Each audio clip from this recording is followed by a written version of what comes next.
I should have known something was off the moment he picked a karaoke bar. No one takes a first date to a karaoke bar unless they're either a musical theater major, a little unhinged, or plotting something.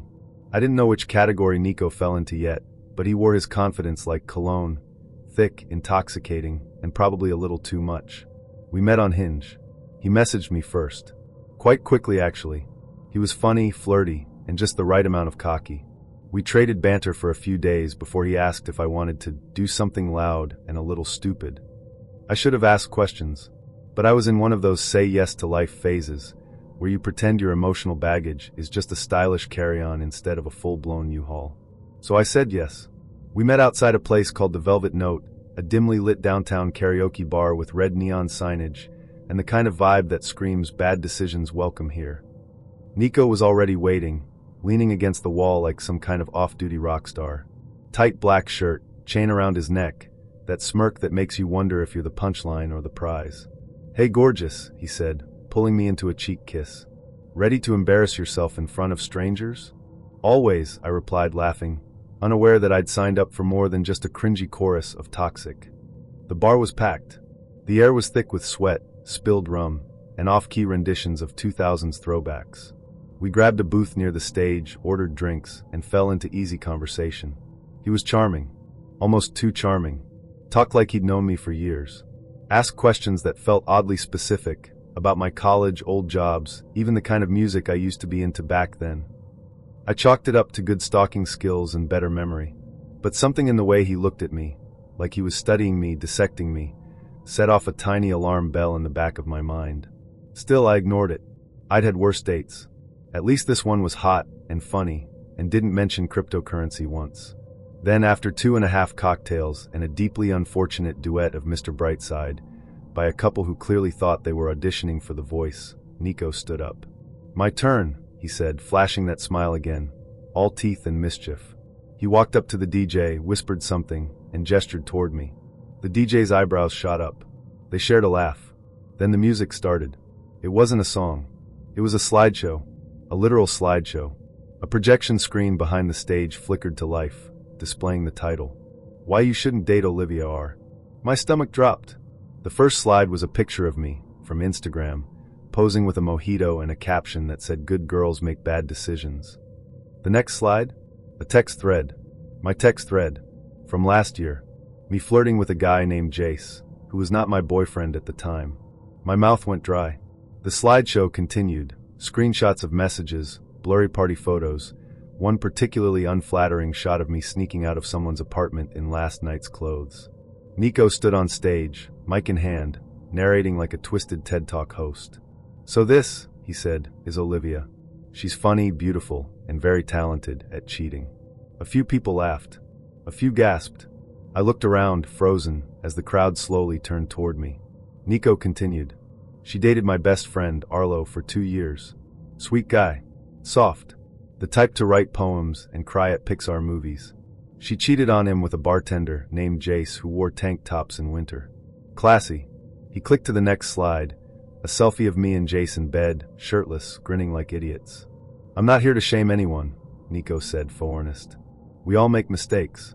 I just think the city deserves to know. So if you see her on Bumble or Hinge, maybe swipe left." I stood. My face was on fire. I wanted to scream, to throw my drink, to disappear. But he wasn't done. "Oh, and Olivia? If you're wondering how I got all this, Arlo's still got your old iPad. You never wiped it. Every message, every photo still synced. So thanks for the material." That's when I realized. This wasn't random. This was war. He'd planned this. Matched with me on purpose. Played the long game. Lured me here just to humiliate me. I walked out, shoving past people, ignoring their stares. Some were laughing. Some looked uncomfortable. One girl whispered, "Oh my God, that's her." Outside, I gasped for air like I'd been underwater. My hands were shaking. My phone buzzed, texts from friends, exes, even Jace. "WTF is this slideshow? You okay? Did you really cheat on Arlo?" I didn't respond. How could I? Everything I'd buried, the guilt, the shame, the messy breakup I never owned up to, had been dragged into the spotlight under a disco ball and surround sound. The worst part? I deserved it. Well, maybe not all of it.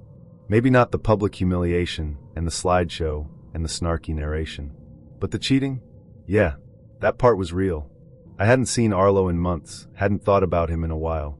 He was sweet but forgettable. And Jace had been exciting, reckless. The kind of distraction that makes you feel alive until it all implodes. I spent the next few days off social media, dodging texts, mainlining wine like it was holy water. Then after a week or so, I saw a new post on Instagram. Nico, on stage, at another bar, holding the mic. Same caption. Another story. Another lesson. Apparently, I wasn't the only one. He'd made it a series. Exposing cheaters. Narcissists.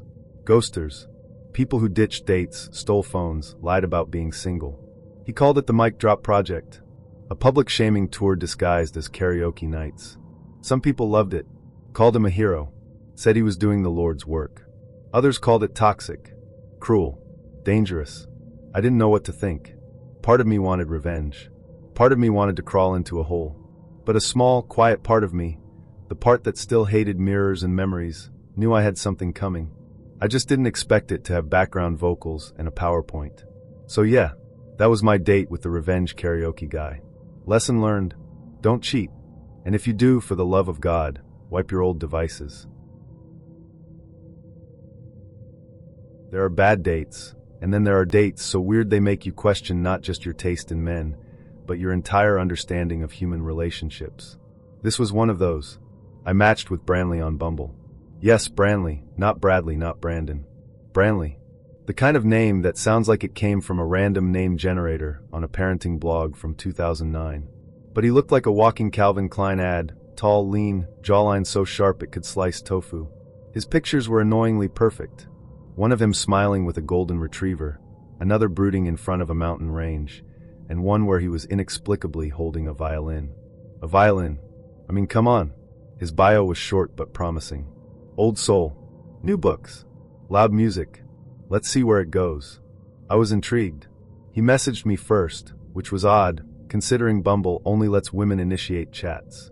But I figured I'd said something first and just forgotten. My memory isn't great when I'm scrolling at 1 a.m. under a blanket of half-eaten Pringles and existential dread. Our messages were amazing. Seriously, this guy was smooth. Like, disturbingly smooth. He said all the right things in all the right ways. Witty, flirty, and just the right amount of, I respect women, but also want to ruin your day gently. You know the type. We chatted for a week. Things escalated quickly. I won't pretend otherwise. Our conversations went from, so what's your favorite movie? To if I were there right now, I'd whisper this in your ear. Faster than you can say bad life choices. And I was into it. He seemed confident, charming, and emotionally literate. A triple threat in the dating world. We had chemistry, rhythm. The kind of connection that makes you think, maybe I won't die alone surrounded by cats and takeout containers. So we agreed to meet. We picked a quiet cocktail bar downtown, moody lighting, overpriced drinks, the usual, if this goes wrong, at least the ambience is good kind of place. I got there early, ordered a drink, and waited. I was nervous, but in a good way. That predate buzz where you're half excited, half convinced he's going to be a serial killer. Then he walked in, and immediately something felt off. He looked like his pictures, sort of. Same face, but different energy. Gone was the suave, confident man I'd been texting. This guy looked like he'd just wandered out of a Boy Scout meeting and accidentally found himself in a bar. He was shy, twitchy, kept looking at the floor like it owed him money. I stood, smiled, tried to break the ice. Hey Branley. Good to finally meet you. He blinked, startled. Oh. Yeah. You too. We sat. I started making polite conversation. He stumbled through answers, stammered over jokes, nervously sipped his water like it was his first communion.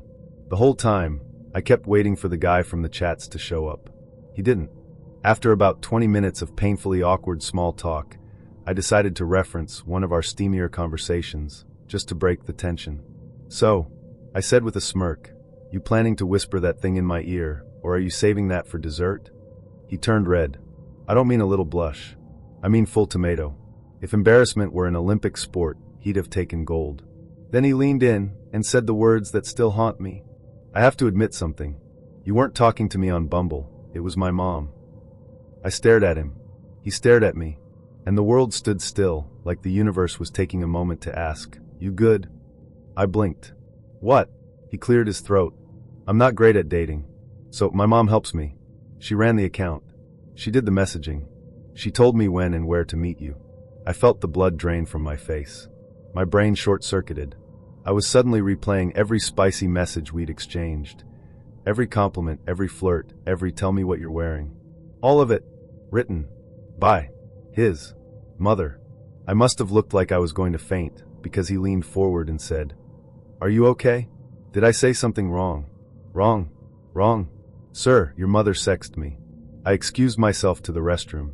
Walked right past it, out the door, onto the street, and didn't stop walking until I hit the subway station 3 blocks away. I sat on the train in absolute silence, trying to process the fact that I'd been catfished. But not by some 50-year-old bald guy in a basement. No, by a suburban mom. And here's the worst part. The absolute mind melter. She was good at it. I mean, disturbingly good. The pacing, the tone, the flirting. She knew exactly how to appeal to me, how to build anticipation, how to make me feel seen.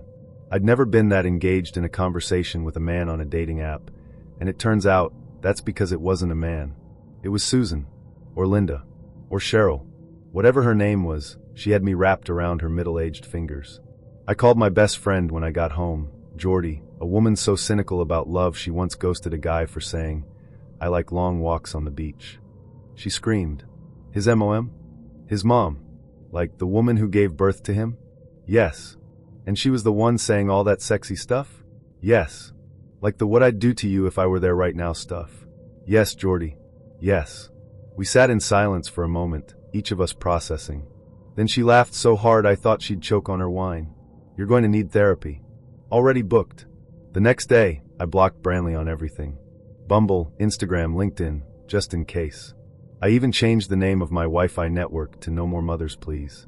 But it didn't end there. About a week later, I got a Facebook message from a woman named Darla. Her profile picture? A golden retriever. The same one from Branley's Bumble pic. Her message? "I just wanted to say I'm really sorry things didn't work out between you and Bran. I truly thought you two would hit it off. You have such a lovely energy." I didn't respond. I just sat there, staring at my phone, realizing I had been part of some deranged boy-mom fantasy league. And I'm not talking about the "he's my baby boy" kind of mom. No, this was a full-on Norman Bates situation. Psycho with an iPhone. Tinder, but make it trauma. I told myself I'd laugh about it one day, that it would make a great story. And here we are, still single, still traumatized, still side-eyeing every Bumble match like I'm one message away from being seduced by someone's Aunt Carol. So the next time you're texting with a guy who seems too smooth, too confident, too in touch with your emotions, check his profile photos. Look for signs of floral wallpaper. And if he ever mentions how much he loves women who know what they want, just know it might be his mom talking. Literally. I met a man who looked like a Disney prince that had spent some time in county jail, which, in hindsight, should have probably raised a few alarms. He was tall, charming, and had cheekbones sharp enough to slice emotions in half. His tattoos snaked down his arms like poetry written in ink and bad decisions. I matched with him on Bumble during a late-night scroll session, one of those nights where your standards blur a little, and the idea of dating someone with a past sounds more like a challenge than a red flag. His bio? Sparse. Just enough mystery to be sexy, and not enough to be suspicious, unless you've been burned before. Spoiler alert, I had. But I was also in a dry spell, so intense it could have been declared a federal emergency. He messaged me first, with a gif of Flynn Rider winking. I responded with a joke about how he looked like if Flynn Rider had traded his frying pan for a prison shiv. He laughed. I melted. A few messages in, he dropped this little gem. "Yeah, I did 18 months in county. Some guy got stabbed. Long story, kitchen knife." Now, any rational woman would have noped out of there faster than you can say, probation violation. But I wasn't exactly overflowing with rationality that week. The man was hot. And I mean, injustice exists, right? Maybe it wasn't his fault. Maybe it was a setup. Maybe he was just at the wrong place at the wrong time with a sharp object and poor impulse control. Who among us hasn't been? So against the better judgment of my therapist, my friends, and the entire collective wisdom of womankind, I agreed to meet him for drinks. And you know what? He was perfect. Held the door open. Paid for everything. Didn't once glance at the waitress's cleavage. He asked questions, real ones. Not the lame, what do you do, but what lights you up, and what's something you're passionate about that no one ever asks you about. I told him about my guitar, how I used to play flamenco in college and still drift into gypsy jazz when I needed to clear my head. He leaned in like I'd just whispered the secret to eternal life. Your passion, he said, is captivating. I practically swooned right there on the bar stool. The night progressed. The drinks kept flowing, not too many, just a few, and the conversation got looser, flirtier. We swapped stories, teased each other. He complimented my laugh, said it made people want to follow me into battle. I joked that he looked like the kind of guy who would win that battle and then tattoo the victory on his ribs. It was going so well that I started debating whether or not to kiss him before my Uber arrived. Then he said it. If I wanted you to always remember me, he murmured, I'd break your ring fingers. Cue the record scratch. I blinked. He smiled. Because then every time you played guitar, you'd think of me, he added, as if that somehow made it romantic. I laughed. At first. Because surely he was joking, right? That dry kind of humor where the punchline is buried beneath layers of irony, trauma, and maybe a little too much testosterone. But then I looked at him.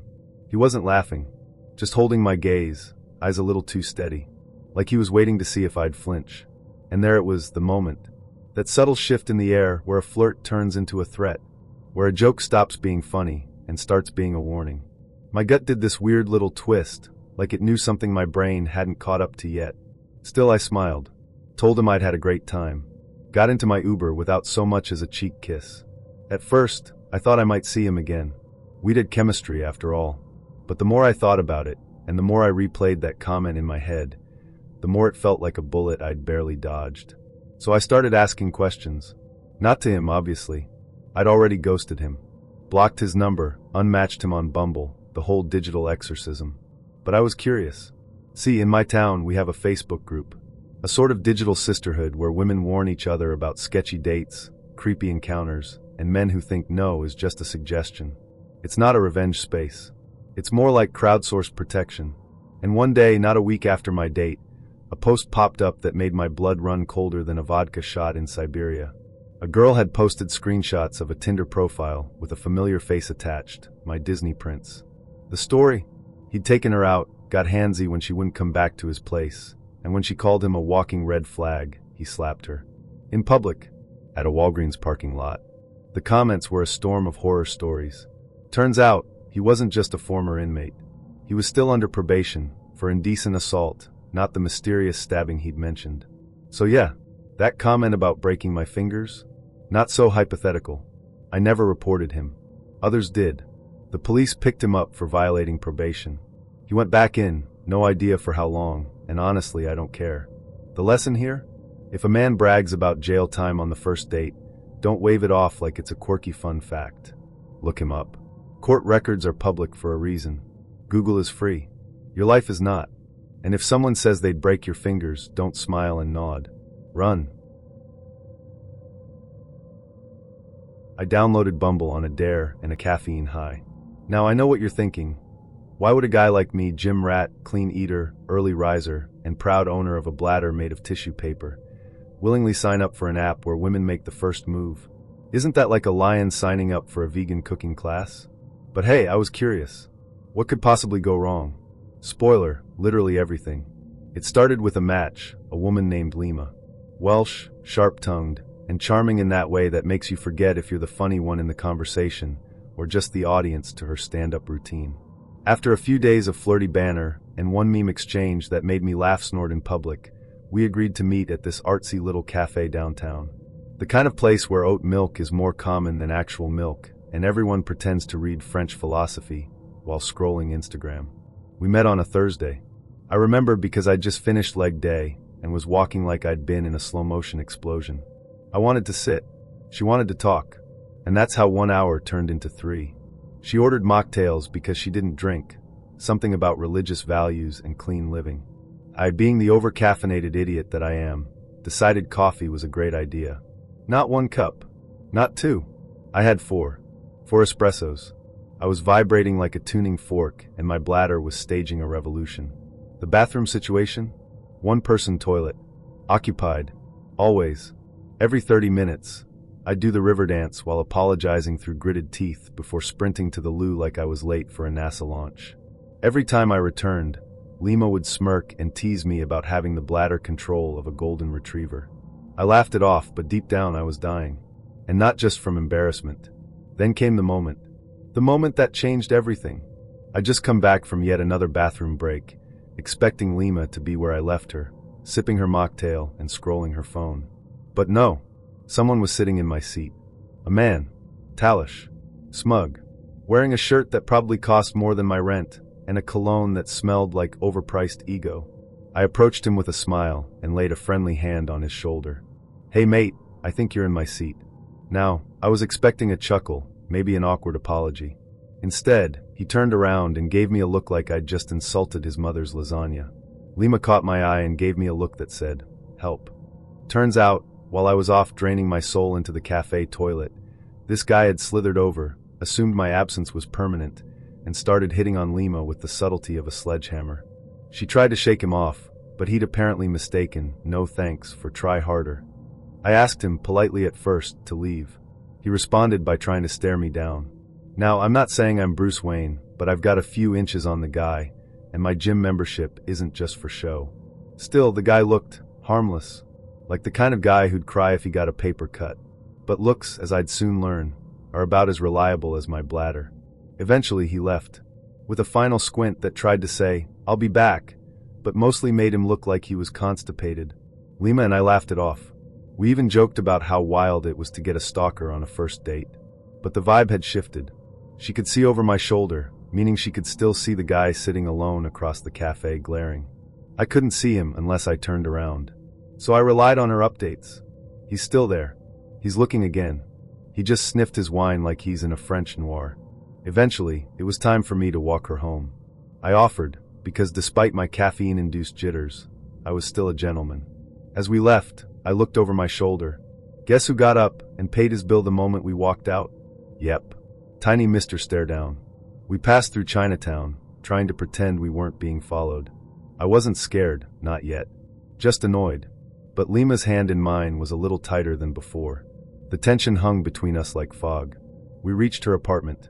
She hesitated. "I don't want him to see where I live," she said. "Yeah," I replied. "Not ideal." Her solution? "Come up for a nightcap." Was it romantic? Sure. Was it safe? Absolutely. Was I thinking about anything other than ginger tea and not getting stabbed in a stairwell? Not at all. We spent an hour sipping weird herbal tea and peeking out her bathroom window like paranoid raccoons. Our stalker was gone, or so we thought. After a brief kiss and a mutual, "Let's do this again," I left with that floaty post-date high. You know the one, where you feel like the world's suddenly a Disney montage, and you're the prince who didn't screw it up. Then I remembered the guy, and I looked over my shoulder. Guess who was still there?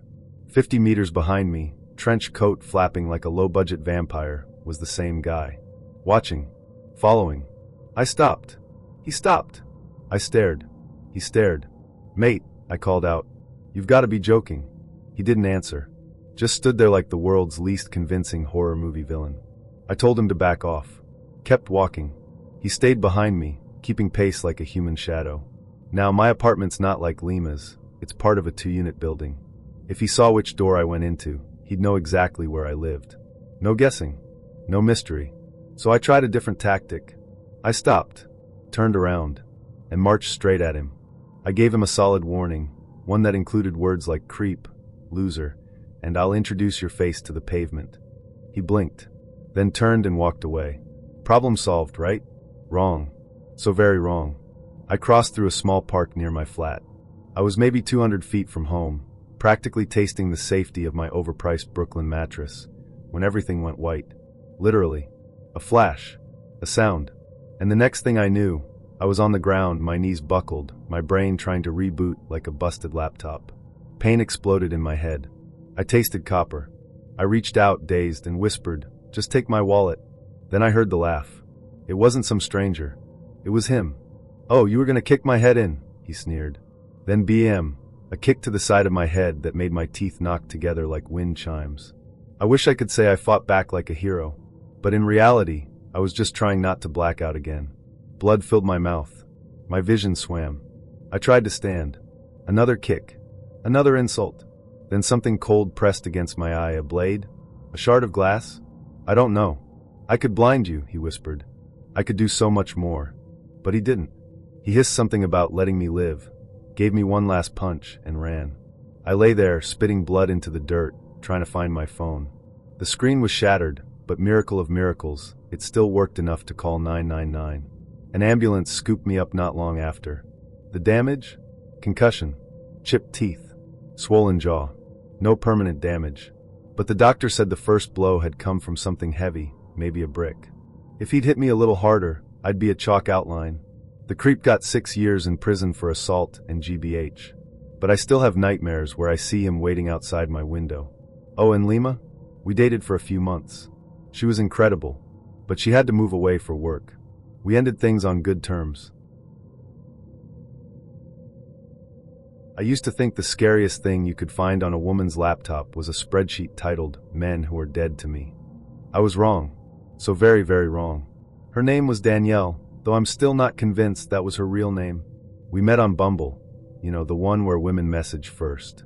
For a guy like me who's about as smooth as sandpaper in a wind tunnel, that feature was a blessing. Fewer awkward hellos, more actual dialogue. Danielle's profile was different. No mirror selfies. No fake quotes about wanderlust. Just a close-up of her face, big eyes, half smile, and a bio that said, I like cats, cartoons, and chaos. In that order. I should have known. But I was bored, lonely, and my last date had ended with someone crying over their ex mid-salad. Danielle, by contrast, was magnetic. She laughed at my jokes, asked questions about my life, and didn't once mention astrology. We went out 4 times. The first date was ramen. The second was a walk through the park. The third was a bar that smelled like regret and tequila. By the 4th, I thought things were going pretty well. She invited me back to her apartment for Netflix and chill, which, in modern dating parlance, meant we're going to kiss until one of us gets a cramp. Her place was cozy, minimalist, and smelled like vanilla and mischief.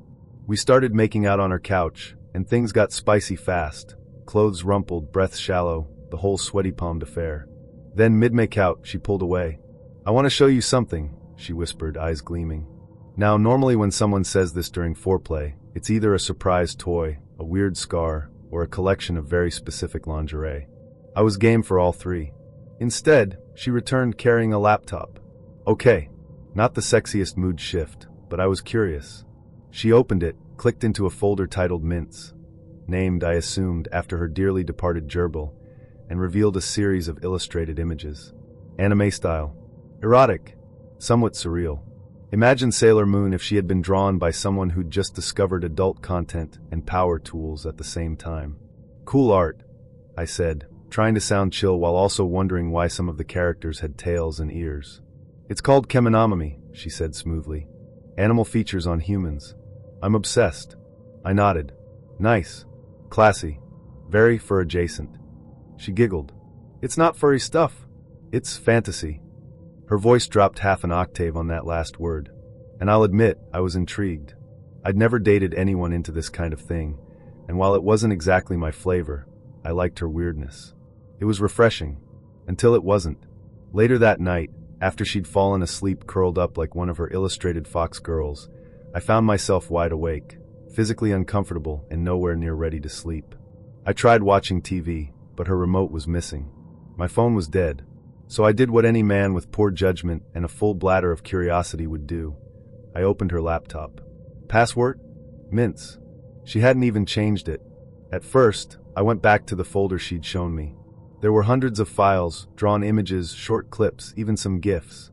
Most were sexual, some were a little violent, but overall, nothing I hadn't stumbled across during an ill-advised 2 a.m. Reddit scroll. Then I noticed a hidden folder, one of those where the file name is just symbols. No preview image. No description. Just a digital mystery box. Naturally, I clicked it. The first image was deceptively normal. An anime girl kneeling. Eyes wide. Mouth open. A gun pointed at her forehead. I assumed it was some kind of power dynamic fantasy. Then the next frame showed the gun firing. Blood. Everywhere. I flinched. I'm not squeamish, but I wasn't expecting Quentin Tarantino meets hentai. The worst part? The scene looped. The man in the animation continued using the girl's body, as if she were still alive. It was grotesque, and it wasn't the only one. There were folders within folders. Dozens, maybe hundreds. Some labeled in Japanese, others in gibberish. All filled with variations of the same theme. Animated violence mixed with sexuality, most of it disturbingly specific. One image showed a girl in a stockade-like device, her head and hips protruding from the same side. The before pic was her smiling. The after was a horror show, limbs missing, organs exposed, eyes vacant. I slammed the laptop shut. But then I made the mistake of opening it again. I had to know. Had to be sure this was all fantasy. All fiction. At the bottom of the file list was a folder titled Final Cut. Inside, videos. Real ones. Grainy cell phone footage. Dashcam clips. Accidents, yes, but also murders. Executions. One was a man tied to a chair, sobbing. Then a gunshot. Then silence. Alongside the videos were text files, commentary almost. Someone had written essays about each clip. The way the body fell. The look in the victim's eyes. The purity of the moment. One line made my skin crawl. The beauty of release is in the surrender. Death is the greatest climax. I backed away from the laptop like it had grown teeth. Was this Danielle's writing? Had she collected this? Made it? It didn't matter.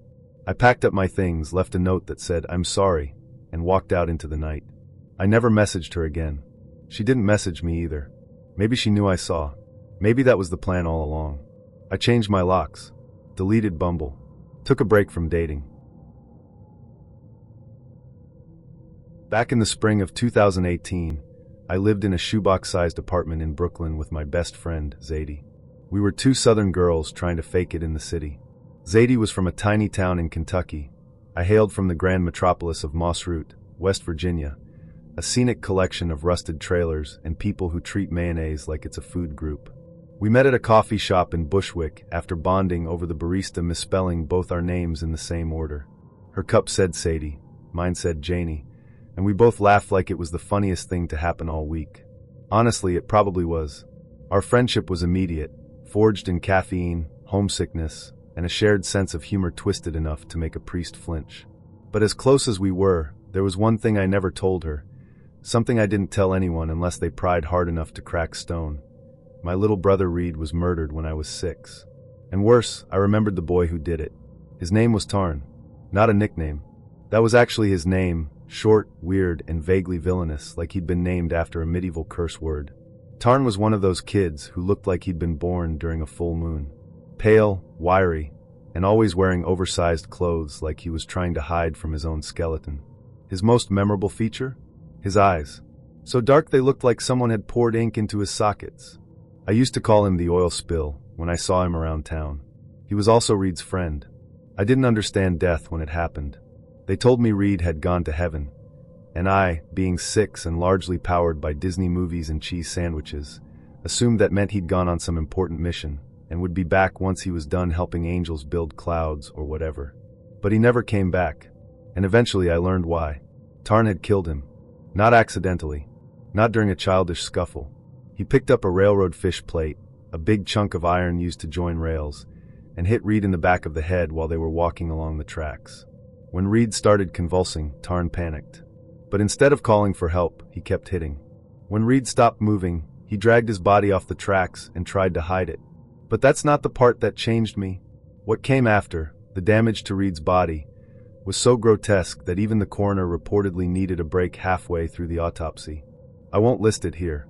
Not because I can't, but because I'd rather not relive it again. Let's just say it was the kind of thing that haunts people in cold sweats and turns family dinners into silent affairs. Tarn was 11, too young for jail. So he went to juvenile detention in another state and, at 18, was given a new identity by the court, a fresh start. His past erased, his crimes sealed. The justice system's version of Control plus Z. I hadn't thought about Tarn in years. Not really. I had nightmares, sure. Sometimes I'd see those ink-black eyes in my dreams, staring at me from behind bushes or under my bed. But I told myself he was gone, probably living in some depressing suburb with a name like Echo Pines and a job selling printer toner. Then he walked into my apartment. Let me back up. Zadie had started dating someone new. They met on Bumble, because of course they did. Bumble, where the ladies make the first move and the men pretend they're emotionally available. She was excited. Giddy even. Said his name was Milo. He was charming, smart, and here's the kicker, also from somewhere down south, though he couldn't quite say where. Red flag? Maybe. But I'd seen Zadie date a guy who collected ferret bones, so this was an improvement. One Friday night, she brought him over. I was on the couch, wearing my sleep-deprived gremlin outfit, read, oversized hoodie, one sock, and a face mask that smelled like expired eucalyptus. I had just demolished an entire sleeve of cookies and was halfway through a documentary on cults when the door opened. "Hey, this is Milo." Zadie chirped, and there he was. Same dark eyes, same pale face, same haunted energy that could make a sunny room feel like a funeral home. At first, I thought I was imagining it, that maybe my mind was playing tricks on me, that maybe I was just tired. But as we talked, casual stuff, chit-chat, what do you do, small talk, little things started to click. He dodged any mention of family, got visibly uncomfortable when I mentioned growing up in Mossroot. And when I said my brother had passed away when we were kids, he looked like someone had poured ice water down his spine. Then I said something I hadn't planned to say. Tarn. It wasn't a question. It was a statement. A memory surfacing like a bloated corpse in a lake. He flinched. Zadie looked confused. Wait, what's a tarn? But I knew. He knew. He stood up, mumbled something about needing to leave, and made a beeline for the door. I followed him to the hallway. Don't come back, I said. My voice was low. Not angry. Just final. And that was the end of it. Except it wasn't. That night, I told Zadie everything. From the murder to the trial to the disgusting details that still made my stomach turn. She sat quietly, eyes wide, cookie halfway to her mouth, frozen mid-snack. I half expected her to scream, cry, or throw up. Instead, she said the most Zadie thing ever. Well, I'm deleting Bumble. We both laughed, the kind of laugh you do when your soul is trying not to fall apart. I filed a report, just in case. Not that it would do much. Tarn, or Milo, or whatever the hell he was calling himself, had a clean slate now. He could vanish again just as easily. But I wanted something on record. The nightmares came back. Worse than before. I'd see Reed, standing at the end of my bed, pointing at something behind me. I'd turn, and there would be Tarn, holding that iron plate, eyes black as a moonless night. I started leaving the hallway light on. Zadie never said anything, just bought a brighter bulb. Eventually, we moved out of that apartment. She's in Chicago now. Married. 2 kids. 1 dog named Pickle. I'm still in Brooklyn. Still playing guitar. Still haunted, but less so. The thing about trauma is that it doesn't leave. It just learns to wear better disguises. I was in my early 20s and nowadays would have not put up with any of the shit I did, lol. He picked me up from my house. I walked out wearing heels, and he made me go back inside and put on flats because apparently I was taller than him with heels on. Nowadays, that is when the date would be over for me, lol, but I did it. We drive to the restaurant. It's a casual spot, kind of like a pub, but with fancier food. We sit down and order our drinks, and there's a table next to us of like 6 guys, all wearing jeans and camo or plaid, hillbilly-looking types. My date starts loudly talking shit about how ugly their clothes are, and the guys keep looking over at us like WTF. I told my date to stop because he was about to get a country boy beat down, lol. The waitress comes to take our order, and he orders for me, and it's something I don't want, so I say oh no thanks and order something else. After the waitress left, he was literally red in the face, fuming, not saying anything, and just staring at me. I awkwardly drank my beer until he said, "Don't you ever do that to me again," and launched into a rant about how I embarrassed him in front of everyone. He was being so loud and everyone was staring at us, and I just wanted to melt into my seat, lol. The food comes and he asks for the check. I offered to pay my half because I did not want to ever see him again, and I didn't want to give him a reason to feel like I owe him something. He goes off on me again about how I need to be trained to be a better woman, how I'm embarrassing him again, just tearing into me. I excuse myself to go to the bathroom, which is across the building and around a corner out of view. I was frantically texting everyone I knew trying to get a ride home and planned on leaving without him seeing. One of the country boys from the table next to us followed me to the bathroom and knocked on the door asking if I was okay. I came out and spoke to him, and he offered to drive me home, so I took it. I get in this guy's old beat-up truck, and he gives me a cigarette and takes me home and makes sure I got into my house before he took off. Lovely guy. 5 minutes later, my phone starts blowing up, and it's my date. I guess he started losing his shit when he realized I was gone, and found out I got a ride home from one of the guys he was insulting earlier. Accuses me of being a whore and sleeping with this guy. I blocked his number. He shows up at my house. Now he's banging on the front door so hard I'm afraid it's going to come off its hinges. I lived with 3 male roommates at the time, but none of them were home, so I called the house group chat and begged for one of them to come home. Thankfully, my one roommate was just down the road, and he came right home. He's like 6 feet 4 inches, 300 pounds, so he scared my terrifying date away. After that, he would randomly show up at our house and bang on the door and try all the windows to see if any of them were unlatched. Looking back, I should have just called the fucking cops. Thankfully, he gave up on me after about a month. Probably found a new woman to terrorize. Another story here. Guy from school asked me out to dinner. I agreed.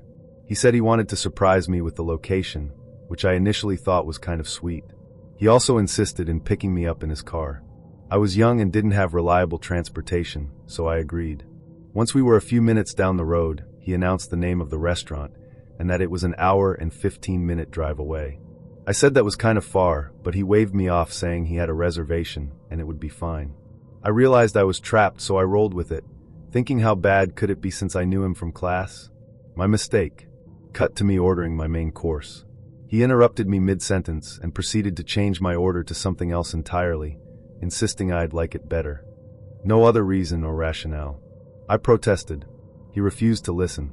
I protested again, noting I didn't like some of the ingredients in that dish.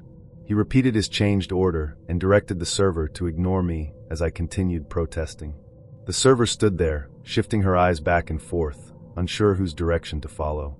It was turning into an argument, and I felt bad for the server, so I acquiesced. Another big mistake. His selection was horrible. Inedible, really. I didn't finish it.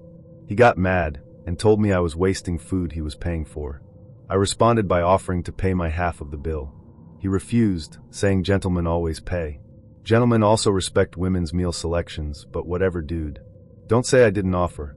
So he paid and we leave. He suggested we go see some sights in the area, but I tell him I don't feel well and just want to go home. He huffs but agrees. On the long drive back home, he interrupts the silence by asking, "So how many people have you slept with?" Totally out of the blue, no context or introduction. I was completely caught off guard. After a few moments, I managed to coolly reply that was none of his business. His response? "Oh, you must be a slut then." What? Wow. Just wow. Crickets the rest of the ride back. He asked me out for a second date a few days later. I said I didn't think that was a good idea. His response?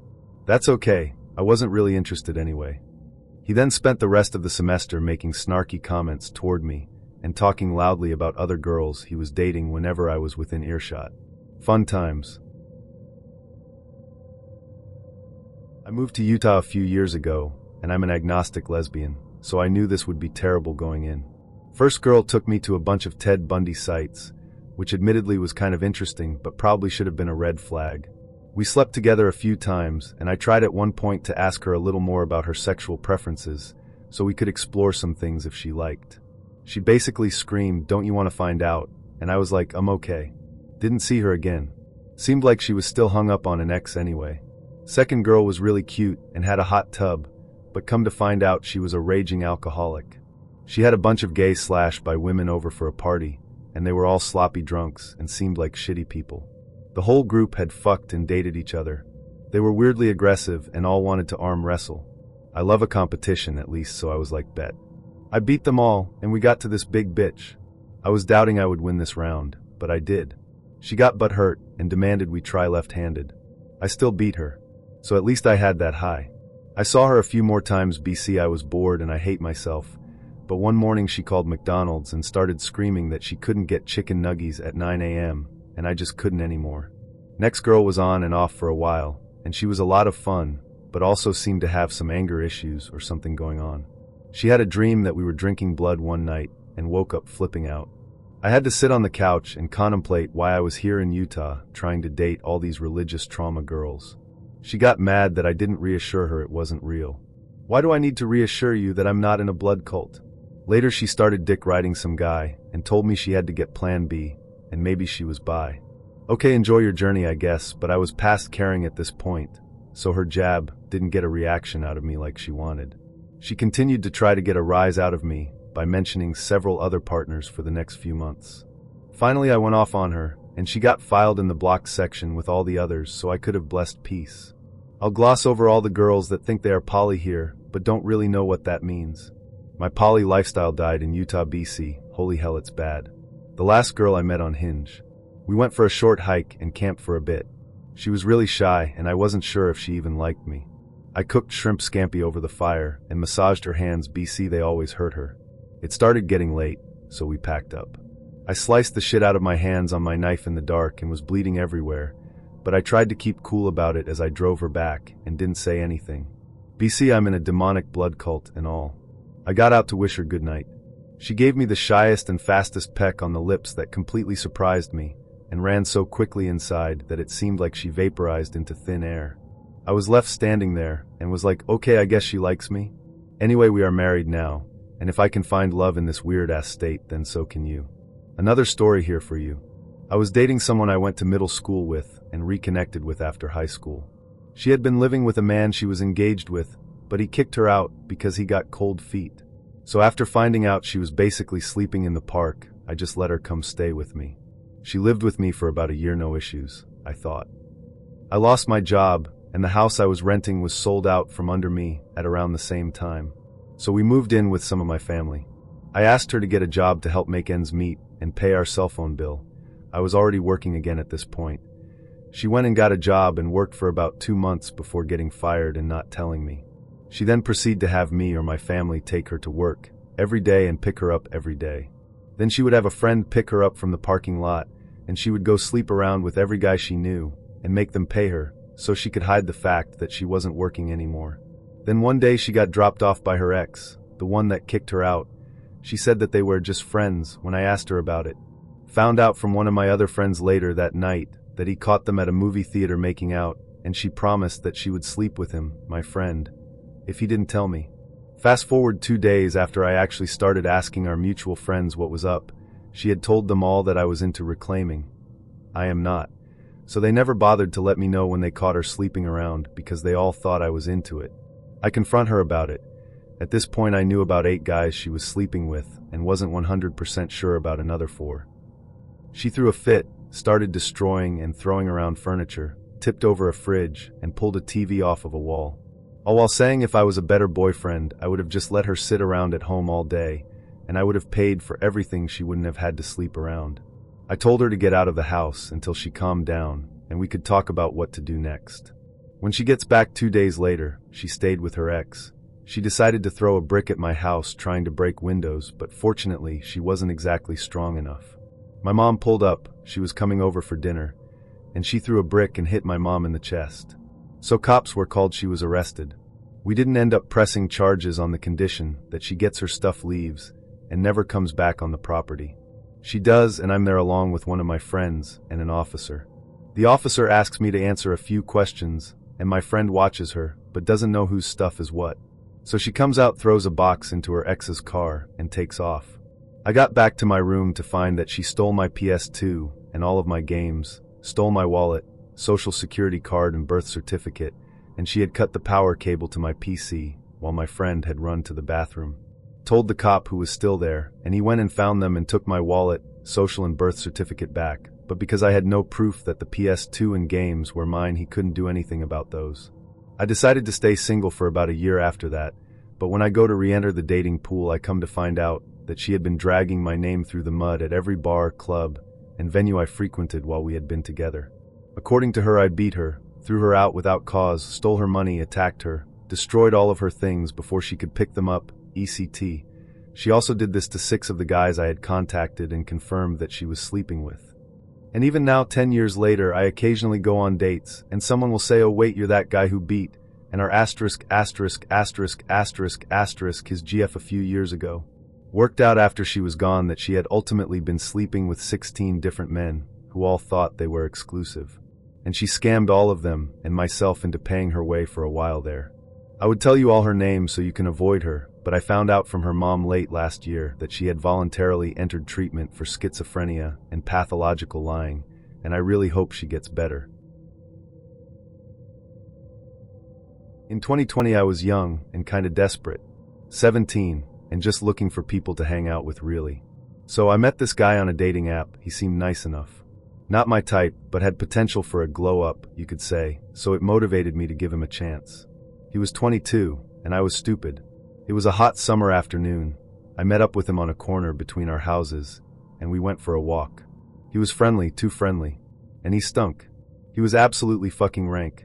Just imagine the worst body odor you've ever smelled in your life, and times that by 3. Now, I was trying to give him a chance, but he was wanting to hold my hand, and all I could think about was how dirty his fingernails were, how greasy his hair was. OFFS, just thinking about it right now is making me gag. We ended up sitting under a tree to talk, and he beckoned me to sit next to him, where he then put his arm around my shoulders. I turned my head away to just get a whiff of a fresh breeze because otherwise I'd fucking pass out. He's putting his other hand in my leg, nodding his head, until he says, Yeah, this could definitely be something. Gross. Anyway, I offered to get us ice cream after he made it known he didn't have any money, and we walked him home after that. He lived with his grandparents at the time, in their basement. He offered to show me around, and politely I agreed, until he took us downstairs. We got into this whole virgin talk, you know how it goes. I told him I was, but I wasn't sure if I was ready for that yet. He puts his hand on my knee and tilts his head towards a mystery room. I can take care of that for you right now. I excused myself and ran home. I burned the shirt and exfoliated like hell when I realized his sweaty BO smell had soaked into my shoulder. I know this may seem like I was super superficial, but like I said, he wasn't really my type, and on paper his interests and hobbies seemed sweet enough. He was just down on his luck currently, so I thought I'd de-sweep my judgment to the side and give him a chance. Holy fuck, I sometimes feel like I can still smell him. Then we have another story. I actually have a shitty MS Paint comic somewhere I drew about this like 30 years ago, El Mayo. Strapping cost, this one is crazy. Went on a sort of date with a guy at a bar in the city that I frequented to play pool and get some dinner maybe. It was a dead slow night as we were getting some shitty winter weather. I'ma call him Dumbshit Danny. At that point, we were the only 2 people in the bar. Dumbshit Danny started just pounding beers and got beyond wasted. Started badgering me to go home with him. After repeated no's, I finally snapped at him and he lost his shit. Let loose this howling wail and threw himself at my legs. Scream crying, with snot and tears pouring down his face, he started begging me to go home with him. I could not get him loose from my legs and started jabbing him with the pool stick I was holding to get him to let go. I looked up over his head to exchange dumbfounded looks with the equally nonplussed bartender who finally jumped into action. I think he was so shocked by the guy's behavior that it took him a minute to process. I know I was, having never seen anybody behave like that in my life. Bartender has to drag dude off me and winds up dragging him outside because he won't leave. Dude is ugly, crying the whole time. Oh, but wait, it gets better. Like a dummy, I stuck around too long chatting with the bartender, who was a friend of mine. At first it was kind of a stick around to make sure dude gets gone, but then I got to yakking and lost track of time. Was interrupted by another patron coming in the back who hollered, "Mad. There's someone out here kicking your car." Me and the bartender rushed out to find he had gone and gotten his equally drunk friend and come back. The friend was kicking my car and screaming that I was a slut while Dumbshit Danny was laying face down on the ground next to my car. Not passed out, just laying there. I guess he was still crying? What the fuck he was doing. Before any of us sane people had time to process, this little tableau caught the attention of a cop in the Wendy's drive-thru next door. He comes straight over the curb to get to the bar parking lot. Dude kicking my car gets arrested. Dumbshit Danny gets told to GTFO, or he would get arrested too, having been told once already to leave. He slinks off into the night. I hope to never see him again, but that was too hopeful. Because round about 3 a.m. Dumbshit Danny shows up at my house. I still lived with my parents in a small town at the time, a good 45 minutes from the city. This was back in the phone book days, so it wasn't too hard to find my parents' house, the phone book for this town being the size of a magazine, and us having a unique name. My stepdad gets woken up by Dumbshit standing in our front yard yelling incoherently. Calls the county sheriff. Dude tries to tell him I invited him over, but nobody is buying it, LOL. He finally gets arrested. Bails out. Immediately starts emailing me all this nonsensical shit. Email after email. Finally I wind up having to get a restraining order against the guy. He's sending me hundreds of emails and showing up at the places I hang out. He broke it 3 times, getting arrested all 3 times. Finally after that last arrest, I never heard from him again.